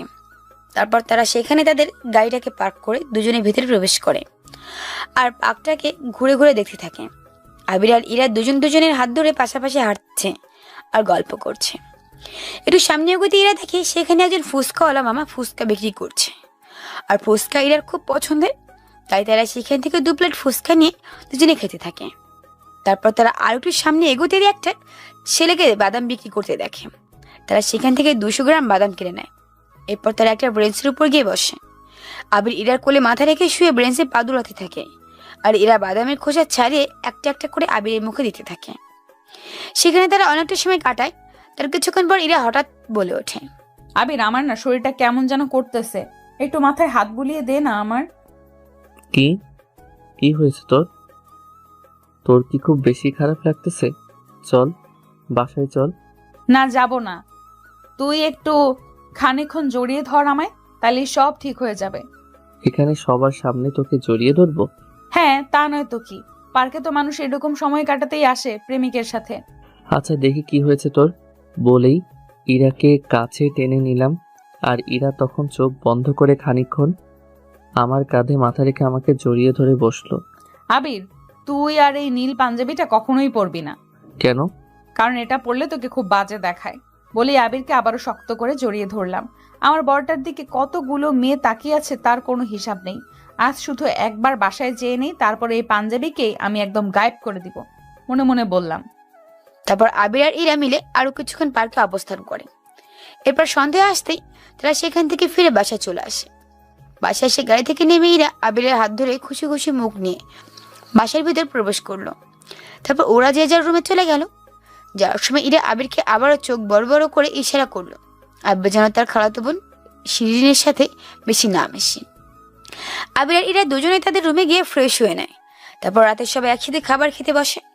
উপস্থিত আবির, ইরা, সেই সাথে আবিরের গ্রাম থেকে আসা খালাতো বোন শিরিন এবং আবিরের আম্মু সহ ইরার আম্মু। খেতে খেতে শিরিন বলল, ভাইয়া কেমন আছো তুমি? বাসায় এসে তো একবারও তোমাকে দেখলাম না, কোথায় ছিলে গো ভাইয়া? ওই আসলে আম্মু বলল ইরাকে নিয়ে একটু শপিং এ যেতে। ও কি যেন সব কিনবে, তাই ওকে নিয়ে একটু বের হয়েছিলাম। তাছাড়া আমি তো জানি না যে তুমি আসবে। ও আচ্ছা, তা ভাইয়া তোমার গল্প লেখা কেমন চলতেছে? এখনো কি নিয়ে লিখছো? আমার আর তোমার একটা গল্প লিখো তো। আচ্ছা লিখবো, এখন খাওয়া শেষ করো। তা খালা খালু সবাই কেমন আছে? আলহামদুলিল্লাহ ভালো, আম্মু তোমাকে যেতে বলেছে। ও তা তোমার সাথে খালা খালুকে নিয়ে আসলেই তো পারতে। বলেছিলাম কিন্তু আসলো না, বলে বাড়িতে এখন কত কাজ, তাই তোমাদের যেতে বলেছে। আমি তোমাদের আমার সাথে নিয়ে যাব। তারপর তারা নিজেদের মধ্যে আর একটু কথাবার্তা বলতে থাকে আর ডিনার শেষ করে যে যার রুমে চলে যায়। আবির তার রুমে গিয়ে লাইট অফ করে শুয়ে পড়ে। কিন্তু কথা হচ্ছে ইরা এখনো আবিরের কাছে আসেনি। এমনটা তো কখনো হয় না। আবির চোখ বন্ধ করে শুয়ে শুয়ে কানে ইয়ারফোন লাগিয়ে তার পছন্দের মিউজিক শুনতেছিল। তখন হঠাৎ অন্ধকারে কেউ তার রুমে আসে আর তার বুকের উপর উঠে বসে। অন্ধকারে বুঝতে না পেরে আবির একটু ভয় পেয়ে পেতনি ভেবে চিৎকার করে ওঠে, আম্মু আব্বু কোথায়? তোমরা আমাকে বাঁচাও, দেখো আমাকে পেতনি উঠিয়ে নিয়ে যেতে এসেছে। তখন ইরা ওর হাত দিয়ে আমার মুখ চেপে ধরে আর বলে, কুত্তা, আমি পেতনি না, ইরা তোর বউ। আমি তো এখনো বিয়েই করিনি, তাহলে তুই নিজেকে আমার বউ বলে দাবি করিস কেন? তুই না করলি, আমি তো তোকে মনে মনে বিয়ে করে নিয়েছি। আর ভবিষ্যতেও আমি তুই ছাড়া অন্য কারোর বউ তো হব না। দরকার হলে মরে যাব, তবু অন্য কারোর জন্য বউ সাজবো না। চুপ, এসব কি বলছিস? যত সব আজাইরা কথা। ঠিকই বলছি। এখন এত রাতে আমার রুমে কেন আসছিস? তোর না শিরিনের সাথে ঘুমানোর কথা? ও তোকে খুঁজবে না? খুঁজুক, আমি এখন তোকে সাইজ করতে আসছি। কুত্তা বিলাই, তুই তখন শিরিনকে মিথ্যা বললি কেন? কখন মিথ্যা বললাম? তুই কি শিরিনের সাথে চান্স নিবি বলে ব্যাপারটা এড়িয়ে গেলি? কুত্তা গরু। বলেই আবিরের বুকে কিল খুশি মারতে থাকলাম। না একদমই না, আমি তো তোকেই ভালোবাসি। আর ভালোবাসা কখনো দুজনের মধ্যে ছাড়া অন্য কাউকে জানানো ঠিক না, তাই তখন বলিনি। ন্যাকামি দেখলে গা যেন চলে যায়। ওই মেয়ে তোকে তখন কি বলতেছিল রে? তোর আর ওকে নিয়ে গল্প লিখতে, তাই না? হারামজাদা, লেখাচ্ছি তোর আর ওর গল্প। বলেই আবিরের চুলগুলো টেনে নিয়ে ঝাঁকাতে লাগলাম। এরা ছাড় আমাকে, এমনিতেই আমার মাথার চুল সব উঠে যাচ্ছে। তার উপর তুই যদি এভাবে আমার চুলের উপর অত্যাচার করিস, তাহলে মাথায় আর কিছু থাকবে না, আমার পুরো টাকলা হয়ে যাব তখন। হোক, সমস্যা নেই। সমস্যা নেই মানে? তখন তোকেই সবাই টাকলা আবিরের বউ বলে ডাকবে। তাতে আমার কোনো সমস্যা নাই তোর বউ হতে। কাল থেকে তোর ওই মেয়ের সাথে কথা নাই, কথাই বন্ধ। কলেজ থেকে এসে সোজা নিজের রুমে আটকা থাকবি আর আমার সাথে গল্প করবি। একদম ওই মেয়ের কাছে একা থাকবি না, বলে রাখলাম। না হলে কিন্তু খুন করে দেব তোকে। ও তো আমার বোন, তাহলে ওকে নিয়েও তোরা তো জেলাস কিসের? আমার জেলাস হবেই, কারণ আমি মেয়েদেরকে খুব ভালোভাবেই চিনি। বলা তো যায় না এই মেয়ের মনে কি চলতেছে। যদি হুট করে তোকে আবারও তোর কলেজের ওই মেয়ের মতো প্রপোজ করে বসে, তখন? সেরকম কিছু হবে না। তুই সবাইকে কি এক মনে করিস পাগলি? আমি বলছি মানে তুই ওই মেয়ের সাথে কথা বলবি না, না হলে কিন্তু আমি সুইসাইড করব আর তোর নামে চিঠি লিখে যাব। এভাবেই প্রায় এক সপ্তাহ কেটে যেতে থাকে। এই এক সপ্তাহে শিরিন আবিরদের বাসায় থাকে। আবির সবসময় শিরিনকে এড়িয়ে চলতে চায়, কিন্তু পারে না, কারণ শিরিনও আগে থেকে একটু একটু করে আবিরকে পছন্দ করে। আর আবিরকে তার মনের কথা বলতে শিরিন এবার একা তাদের বাসায় আসছে। শিরিন আবিরের ফেসবুক লেখা গল্পগুলো খুব পছন্দ করে, আর গল্প পড়ে শিরিন আবিরের ফ্যান হয়ে যায়, তাকে ভালোবাসতে শুরু করে। এক সপ্তাহ ভেবেই কাটে। এই এক সপ্তাহে শিরিন শুধু আবিরকে তার মনের কথা বলবে বলবে ভেবে সুযোগ খুঁজতে থাকে, কিন্তু সে তেমন সুযোগ পায় না, কেননা সে আসার আগেই তো ইরা আবিরকে সাবধান করে দিছে তার সাথে না মিশতে, বেশি কথা না বলতে, একা তার সামনে না যেতে। আবির সারাদিন কলেজ শেষ করে বাসায় আসলো। ইরা আবিরের সাথে সাথে থাকে আর তাকে খুব চোখে চোখে রাখে। খাওয়ার সময় সব বই পড়ায়, এমনকি রাতে ঘুমানোর আগে অব্দি ইরা আবিরকে চোখে চোখে রাখে, কারণ ইরাও এই কদিনে শিরিনের ভাবমূর্তি বুঝে গেছে। আর ওদিকে শিরিন ভাবে ইরা যেহেতু আবিরের চাচাতো বোন আর সবসময় তারা বন্ধুর মতো একসাথে থাকে, তো ইরাকে দিয়ে সে তার মনের কথা আবিরকে বলাবে। একদিন বিকেলে আবির কলেজ শেষ করে বাসায় আসার পর ওয়াশরুমে গোসল করতে যায়, আর ইরা তখন আবিরের রুমে আবিরের বিছানায় বসে বসে ফোন ইউজ করতেছিল। তখন শিরিন ইনার কাছে আসে আর বলে, আপু তুমি এখানে? আমি তোমাকে সে কখন থেকে খুঁজতেছি। কেন, তোর কিছু লাগবে নাকি? আপু। কি সাহায্য? আমি নিজেই তো ফকিরনি, তাহলে তোমাকে কি সাহায্য করব? আরে আপু, ওই সাহায্য না। তাহলে? আরে বলো না, এত লজ্জা পাচ্ছ কেন? আপু, আপনি কি রিলেশন করেন? হ্যাঁ, যদি বলি তাহলে এই মেয়ের মনের কথা বুঝতে পারবো না, তাই ও কি বলতে চায় সেটা শোনার জন্য বললাম। না, আমার কোনো রিলেশন নাই, আসলে দেখতে খারাপ তো, তাই কোনো ছেলে আমাকে পছন্দ করে না। কি বলছেন আপু? আপনি দেখতে খারাপ? এর চেয়ে হাস্যকর আর কোনো কথা পৃথিবীতে আছে নাকি? আপু, আপনি চাইলে আমি আপনাকে ভালো একটা বয়ফ্রেন্ড খুঁজে দিতে পারি। না, আমার কোনো বয়ফ্রেন্ড লাগবে না, thank you. By the way, তোমার কি যেন সাহায্য লাগবে? আচ্ছা আপু, আবির ভাইয়াও কি তাহলে সিঙ্গেল? না, ওর তো গার্লফ্রেন্ড আছে। কি? আপনি সত্যি বলতেছেন? হুম। তাহলে তো তোমার ড্রিম পুরো হয়ে গেল। আচ্ছা, আপনি আবিরের সেই গার্লফ্রেন্ডকে চিনেন? সে কি আমার চেয়েও সুন্দরী আপু? জানি না, কিন্তু তুমি এভাবে বলতেছো কেন? আপু, আপনি জানেন আমি গত 2 বছর ধরে আবির ভাইকে একতরফা ভালোবাসে আসছি, কিন্তু কখনো সাহস হয়নি ওকে নিজের মনের কথা বলার। ভয় হয় যদি আবার আব্বু আম্মুকে গিয়ে বলে দেয়, কিন্তু আবার তাকে হারানোরও ভয় হয় যদি আমার আগেই অন্য কেউ এসে যদি আবিরকে ভালোবেসে ফেলে, তখন আমার মনের কথাটা তো মনেই রয়ে যাবে। তাই আপু, আপনার সাথে তো আবিরের বেশ ভালোই একটা বন্ধুত্বপূর্ণ সম্পর্ক। আপনি কি প্লিজ আমাকে একটু এই বিষয়ে হেল্প করবেন আপু? কথাটা শুনেই আমার পুরো শরীরে যেন 1000 ভোল্টের কারেন্ট বয়ে গেল। তার মানে আমার যেটা সন্দেহ ছিল সেটাই, এই মেয়ে আবিরকে আমার থেকে কেড়ে নিতে আসছে। কি করব, রাগে আমার পুরো শরীর কাঁপতেছে। কি হলো আপু, কিছু বলেন না। এর মধ্যে আবির ওয়াশরুম থেকে গোসল করে বের হয়ে আসলো। একটু দাঁড়াও বলে আমি বিছানা থেকে উঠে গিয়ে আবিরের হাত ধরে শিরিনের সামনে এনে আবিরকে কিস করে দিলাম। শিরিন, তুমি নিশ্চয়ই এবার তোমার উত্তর পেয়ে গেছো। আশা করতেছি ভবিষ্যতে আর কখনোই আবিরের দিকে চোখ দিবে না। সরি আপু, আমি আসলে জানতাম না যে তোমরা। আমি তো কিছুই বুঝতে পারছি না কি থেকে কি হচ্ছে, তাই চুপচাপ সেখানেই স্ট্যাচু হয়ে দাঁড়িয়ে রইলাম। এখন তুমি তোমার রুমে যেতে পারো। তারপর শিরিন কান্না করতে করতে রুম থেকে বের হয়ে যায়। ইরা, কি হয়েছে? তুই আমাকে শিরিনের সামনে কিস করলি কেন? আর ও কান্না করতে করতে চলে গেল যে? শিরিন কান্না করতে করতে চলে গেল বলে তোর যেন বুকটা ফেটে যাচ্ছে? না, কিন্তু আমাকে তো বলো ও কান্না করলো কেন? আর তুই ওকে কি বলতেছিলি? তোকে এত সব জানতে হবে না, ছাদে চল। তারপর ইরা আমার হাত ধরে টানতে টানতে আমাকে বাসার ছাদে নিয়ে গেল, আর ছাদের দরজাটা বন্ধ করে দিল যাতে আমি আর ইরা ছাড়া ছাদে কেউ না আসতে পারে। আবির, তুই কি আমাকে ভালোবাসিস? তোকে ভালোবাসবো না তো কাকে ভালোবাসবো পাগলি? বিয়ে করবি আমায়? বিয়ে? এই মুহূর্তে মানে কাউকে কিছু না জানিয়ে? তুই যদি সত্যি সত্যি ভালোবাসিস আমাকে, তাহলে এই মুহূর্তে এক্ষুনি আমাকে বিয়ে কর। পরে যা হবে সেসব আমি দেখে নিব। দেখ ইরা, মাথা গরম করিস না। চল আমরা কোথা থেকে ঘুরে আসি, ফুচকা খেয়ে আসি চল। আমি তোকে হ্যাঁ বা না বলতে বলছি। আজ তুই ডিসিশন নিবি, সেটার উপরেই আমার জীবন নির্ভর করবে। তুই যদি আমাকে আজ বিয়ে না করিস, তাহলে আমি এক্ষুনি এই ছাদ থেকে লাফ দিব।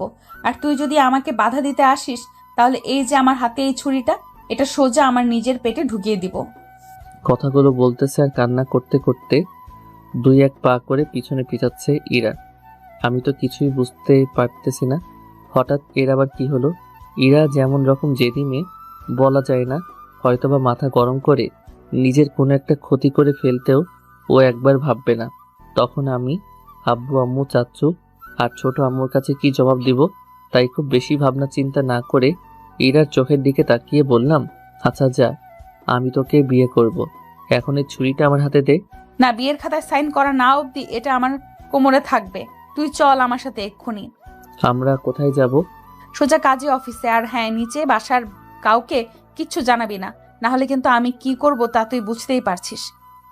আচ্ছা তুই তাহলে দাঁড়া, আমি একটু রুমে গিয়ে টাকা পয়সা সব বের করে নিয়ে আসছি। তুই কি আমাকে বেকুব পাইছিস? তুই এই চান্সে বাসা থেকে পালাবি, তাই না? তোর কোনো টাকা পয়সা লাগবে না, আর আমরা বিয়ে করে বাহিরে কোথাও পালাবো না, এই বাসাতেই ফেরত আসবো। তারপর ইরা আবিরকে আর কিছু বলার সুযোগ না দিয়ে হাবিরের হাত থেকে হাবিরের ফোনটা কেড়ে নিল, যাতে সে কাউকে আর কিছু না জানাতে পারে। এরা আবিরকে ফোনটা কেড়ে নিয়ে আবিরের হাত ধরে সোজা ছাদ থেকে নেমে তার রুমে এনে আসে। তারপর আবিরকে তার বিছানায় বসিয়ে রেখে এরা বোরকা পরে রেডি হয়ে নেয়। তারপর আবিরকে নিয়ে চুপচাপ বাসা থেকে বের হয়ে আসে ইরা। সে কাউকে কিছু বুঝতে দেয় না। আমাকে ইমোশনাল করে তো বিয়ে করে নিচ্ছিস, বিয়ের পর আমাকে আবার মারবি না তো? না, তখন আমি তোর জন্য গুন্ডি থেকে একদম ভালো হয়ে যাব, লক্ষ্মী বউ হয়ে যাব, তোর সব কথা শুনবো আর সব সময় তোকে আদর করব। ব্ল্যাকমেইল করবি না? আমাকে না ভালোবাসলে, আমার কথা না শুনলে ব্ল্যাকমেল তো করবই। এর থেকে তোর কোনো নিস্তার নেই। ইরা আর আমি দুজন পাশাপাশি রিকশায় বসে কাজী অফিসে যাচ্ছি। আমার কত শখ আহ্লাদ ছিল যে মার্ক 5 অথবা BMW এ করে বিয়ে করতে যাব, আর সেখানে কি না আমার কপালে 3 চাক্কার রিকশায় উড়ে উড়ে বিয়ে করতে যাচ্ছি, তাও আবার কাউকে কিছু না জানিয়ে। রিকশা চলতেছে, একটু পর রিকশা এসে একটা দোতলা বিল্ডিং এর সামনে দাঁড়ায়। কি হলো? কাজী অফিসের কথা বলে আমাকে কোথায় নিয়ে আসলি? ভেতরে চল, ভেতরে গেলেই বুঝতে পারবি। এটা আমার ক্লাসমেট রিয়ার বাসা, আমি ওকে ফোন করে সব বলছি, এখানেই আমাদের বিয়ে হবে। তাড়াতাড়ি চল, ভেতরে সবাই আমাদের জন্য অপেক্ষা করতেছে। তারপর আবির আর ইরা রিকশা থেকে নেমে সে বাসার ভেতর প্রবেশ করে। তারা বাসার ভেতর প্রবেশ করতে ইরা কয়েকজন বান্ধবী এসে আবির আর ইরার গলায় ফুলের মালা পরিয়ে দেয়। তারপর তাদেরকে একটা রুমে নিয়ে যায়। সেখানে কাজী সাহেব আগে থেকে উপস্থিত ছিল। ধীরে ধীরে কাজী সাহেব ওদের বিয়ের সব ব্যবস্থা শুরু করে দিল। তারপর কবুল বলার আগ মুহূর্ত আবিরকে যখন কবুল বলতে বলা হলো, তখন আবির ইরার দিকে তাকিয়ে কিছুক্ষণ ভাবনার চিন্তা শেষ করে শেষমেশ কবুল বলে দিল। আর ইরাকে কবুল বলতে বলার সাথে সাথে ইরা আবিরকে তার স্বামী হিসাবে কবুল করে নিল। তারপর আর কি, এভাবে চোখের পলকে হয়ে গেল দুজনের স্বামী স্ত্রী। তারপর ইরা উপস্থিত সবার জন্য বাইরে থেকে খাবার অর্ডার করে নিল। তারপর সবাইকে ভরপুর খাইয়ে ওরা সবার কাছ থেকে দোয়া নিয়ে সেখান থেকে চলে আসলো। আবির আর ইরা ওরা দুজন বাসায় এসে কাউকে কিছু বুঝতে দেয় না, চুপচাপ যে যার রুমে চলে যায়। তারপর রাতের খাবার সময় হয়ে আসলেই সবাই যখন তাদেরকে খেতে দেখে, তখন ইরা লজ্জায় আবিরের সামনে যায় না। তারপর আবির একাই রাতে ডিনার সেরে নিয়ে তার রুমে গিয়ে লাইট অফ করে শুয়ে পড়ে। আজ একটু বেশি মানসিক চাপ নিতে হচ্ছে তাকে। লাইফের সবচেয়ে বড় ডিসিশন হচ্ছে বিয়ে, সেটাই সে আজ তার মা বাবা তার পরিবার কাউকে না জেনে সেটা করে নিল। জানি না ভবিষ্যতে তাদের এই সম্পর্কটাকে তাদের পরিবার মেনে নেবে কিনা। এগুলো শুষে ভাবতে থাকে আবির, আর ভাবতে ভাবতে ক্লান্ত শরীর নিয়ে ঘুমিয়ে পড়ে। তারপর আস্তে আস্তে বাসার সবাই ঘুমিয়ে পড়লে এরা চুপে চুপে আবিরের রুমে আসে। আবিরকে ঘুমিয়ে থাকতে দেখে। সে আবিরের পাশে শুয়ে পড়ে আর আবিরের চোখে মুখে ফু দিয়ে আবিরকে জাগিয়ে দেয়। এই যে মিস্টার বর, ওঠো, আজ না আমাদের বাসর রাত। ইরা আমাকে ডাকতেছে কিন্তু আমি শুনতেছি না, কেন না? আমি তো ঘুমাচ্ছি। তারপর ইরা রেগে গিয়ে আমার নাক চেপে ধরলো। তারপর আমি মুখ দিয়ে শ্বাস নিচ্ছিলাম, একটু পর ইরা নাক ছেড়ে আমার মুখ চেপে ধরলো। তারপর আবার আমি নাক দিয়ে শ্বাস নিচ্ছিলাম। এভাবেই শ্বাস অদল বদল করতে করতে ইরা একসময় বুঝে গেল যে আমি জেগে গেছি। তারপর ও আমার নাক আর মুখ দুটোই চেপে ধরছে। হয়েছে, আর অভিনয় করতে হবে না, আমি জানি তুই জেগে গেছিস। এখন চোখ খোল। তুই এখন আমার রুমে কেন? আর আমার নাক মুখ চেপে ধরছিলি কেন? মেরে ফেলবি নাকি? তোর মতো আনরোম্যান্টিক বরকে মেরেই ফেলা উচিত। আজ তোর আর আমার বাসর রাত, কোথায় একটু দুজনে মিলে ভালো রোম্যান্স করব তা না। রোম্যান্স আর করতে হবে না। তুই যে ব্ল্যাকমেইল করে আমাকে বিয়ে করছিস, তাতে কেউ আমাদের বিয়ের সম্পর্কের কথা জানে না। সুতরাং এই অবস্থায় কেউ যদি ভুলেও তোকে আমার সাথে এত রাতে এক বিছানায় দেখে, তাহলে কি হবে বুঝতে পারতেছিস? কি আর হবে, আমাদের আবার বিয়ে দিবে। তার আগে তোর আর আমার শরীরে 100টা তেলাপোকা ছেড়ে দিবে। শোন লক্ষ্মী বউ আমার, তুই এখন আমার রুম থেকে বের হ। পরে যখন সবাইকে আমাদের সম্পর্কটার কথা জানাবো, যখন সবাই আমাদেরকে মেনে নিবে, তখন আমরা বাসর ঘর করব। কি? বিয়ে করছি আজকে আর বাসর রাত করব না? এটা হতে পারে না। আমি আজকে তোকে আদর করব। আর এটা এখন আমার স্বামীর রুম, এখানে যথেষ্ট অধিকার আছে আমার। দেখ লক্ষ্মীটি, বোঝার চেষ্টা কর। আমি লক্ষ্মীটি না, আমি পেঁচা হইছি। এখন আদর কর আমায়, বলেই আবিরের উপর ঝাঁপিয়ে পড়ে আবিরের ঠোঁট জোড়া নিজের দখলে নিয়ে নিলাম। ইরা আমার বুকের উপর শুয়ে আমার ঠোঁটে ঠোঁট ডুবিয়ে দিয়ে যাচ্ছে। পাগলিটা আমার কোনো কথাই শুনছে না, তাই আমিও ওর সাথে সায় দিতে লাগলাম। ওর কোমরে হাত দিয়ে ওকে জড়িয়ে ধরে কিস করতে থাকলাম। তারপর ধীরে ধীরে ইরা যখন আমার কাছ থেকে স্ত্রীর অধিকার আদায় করে নিতে চায়, তখন আমি ইরাকে বাধা দেই আর বলি, দেখ ইরা, আমাদের বিয়েটা যেভাবেই হোক হয়েছে, কিন্তু এখনো কেউ আমাদের বিয়ের সম্পর্কে জানে না। আর এমন অবস্থাতে আমি যদি তোকে আদর করি, তাহলে তোর পেটে বাবু আসতে পারে, আর তখন সবাই তোকে ভুল বুঝতে পারে। তাই আগে আব্বু আম্মু সহ সবাই আমাদের বিয়ের কথা জানুক, তারপর আমরা স্বামী স্ত্রীর অধিকারে যাব। বাহ, আমার বরটা দেখি অনেক কিছু বোঝে। আচ্ছা তাহলে ঠিক আছে, কিন্তু আমি এখন থেকে তোমার সাথে ঘুমাবো, তাও তোকে জড়িয়ে ধরে তোর বুকে লেপ্টে। আচ্ছা ঠিক আছে, কিন্তু সেটা তাহলে সবার ঘুমানোর পর। বাসার সবাই ঘুমিয়ে গেলে তুই আসবি, আর ভোরবেলা সবাই আবার ঘুম থেকে ওঠার আগে তুই তোর রুমে যাবি। আচ্ছা ঠিক আছে, তাই হবে। এখন একটু উঠে দাঁড়াতো। তারপর আমি উঠে দাঁড়াতেই ইরা আমার পায়ে সালাম করলো। আরে আরে কি করছিস? ওঠ ওঠ। শুনেছি বিয়ের প্রথম রাতে স্ত্রীদের স্বামীর পা ছুঁয়ে সালাম করতে হয়। আবির সত্যি করে একটা কথা বলতো, তুই কি সত্যি আমাকে ভালোবাসিস, নাকি আমি তোকে ব্ল্যাকমেল করাতে তুই আমাকে বিয়ে করতে রাজি হলি? সত্যি কথা বলবো? সত্যিটাই বল। আসলে আমিও তোকে অনেক আগে থেকে ভালোবাসি, যা কখনো বলা হয়নি। ইরা, তুই হয়তো জানিস না আমি তোকে অনেক ভালোবাসি। ভালোবাসি তোর পাগলামিগুলোকে, ভালোবাসি তোর অধিকার খাটানোগুলোকে, আর সবচেয়ে বেশি ভালোবাসি আমার ব্ল্যাকমেইলার গুন্ডি চাচাতো বোন, সরি বউকে। আমিও তোকে অনেক ভালোবাসি, কারণ একমাত্র তুই আমাকে এমন সহ্য করিস, কখনো বিরক্ত হোস না। অনেক ভালোবেসে ফেলেছি তোকে, তাই আমি তোকে কখনো হারাতে চাই না বলেই তোকে এইভাবে বিয়ে করে নিয়েছি। ও আবার কি? বাসরাতে আমার গিফট কোথায়? তোর বউকে কিছু দিবি না? আমার কাছে তো এই মুহূর্তে তেমন কিছু নেই, শুধু হাতের এই ব্রেসলেটটা ছাড়া। এটা আজ থেকে আমার, আর সাথে তুইও, বলেই আবিরকে খুশিতে আবারও জড়িয়ে ধরে বিছানার পাশে নিয়ে ঘুমিয়ে পড়লাম। এভাবে আরো এক সপ্তাহ কেটে যায়। এখন এরা আবির একসাথে থাকতে সবাইকে লুকিয়ে ঘুমায়।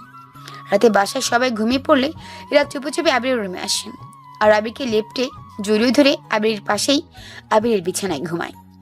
তাদের স্বামী স্ত্রীর সম্পর্ক এভাবে চলতে থাকে। একদিন হঠাৎ খুব সকাল সকাল ইরার আম্মু ইরাকে ডাকতে ইরা রুমে যায়, গিয়ে দেখে ইরা রুমে নেই। তারপরে ইরার আম্মু আবিরের রুমে উকি দিয়ে দেখে ইরা আবিরের বুকে আবিরকে লেপ্টে ধরে ঘুমাচ্ছে। এসব দেখে সে নিজের চোখকেই যেন বিশ্বাস করতে পারে না। তারপরে এর আম্মু তানিয়া ওদেরকে কিছু বুঝতে না দিয়ে সরাসরি আবিরের আব্বু আম্মুকে বিষয়টা খুলে বলে। তারপর সবাই মিলে সিদ্ধান্ত নেয় ওদের বিয়ে দিবে।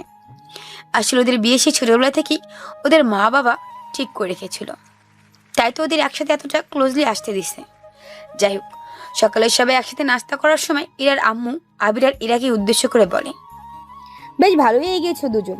আমরা চেয়েছিলাম তোরা বড় হলে তোদের বিয়ে দিতে, কিন্তু তোরা তো তার আগেই। আম্মু তুমি কি বলতেছো? চুপ, আর আমাদের চোখ ফাঁকি দিতে হবে না। আমি আজকে সব দেখছি। যাই হোক, যা হবার হয়েছে। আমরা সবাই তোদের বিয়ে ঠিক করেছি, আগামীকালই তোদের বিয়ে। আমি লজ্জায় কোনো কথা বলতে পারতেছি না, চুপচাপ মাথা নিচু করে আবার নাড়াচাড়া করে যাচ্ছি। বড় আব্বু, আম্মু, আমি তোমাদেরকে কিছু বলতে চাই। তারপর ইরা আব্বু আর ওর আম্মুকে আমাদের বিয়ের কথাটা বলে, যেটা শুনে সবাই আরো অবাক হয়। এটা কিভাবে তোরা করলি? আমরা তোদেরকে সারপ্রাইজ দিতে গিয়ে তো নিজেরাই সারপ্রাইজ হয়ে গেলাম। যাই হোক, আমরা তোদের আবারও ধুমধাম করে বিয়ে দিব। আগামীকালই তোদের বিয়ে।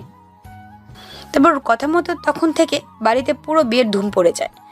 আগামীকাল আবির আর ইরার বিয়ে। আপনারা সবাই আমন্ত্রিত। আজ সারাদিন ধরে বিয়ের কেনাকাটা চলতে থাকে। ধীরে ধীরে তাদের ফ্যামিলির দাওয়াতের সব লোকজন আসতে থাকে। তারপর পরের দিন সকাল থেকে শুরু হয় বিয়ের আয়োজন। সারাদিন বিয়ের আনন্দ শেষে বিকেলে বিয়ে পড়ানো হওয়ার পর খাওয়া দাওয়া শেষ করে আবিরকে ইরার রুমে সাজানো ফুলের বাসর ঘরে পাঠানো হয়। আর সারাদিন ইরাকে আবিরের সামনে যেতে দেওয়া হয়নি, তাই ইরাও আবিরকে দেখার জন্য খুব চটপট করতেছিল।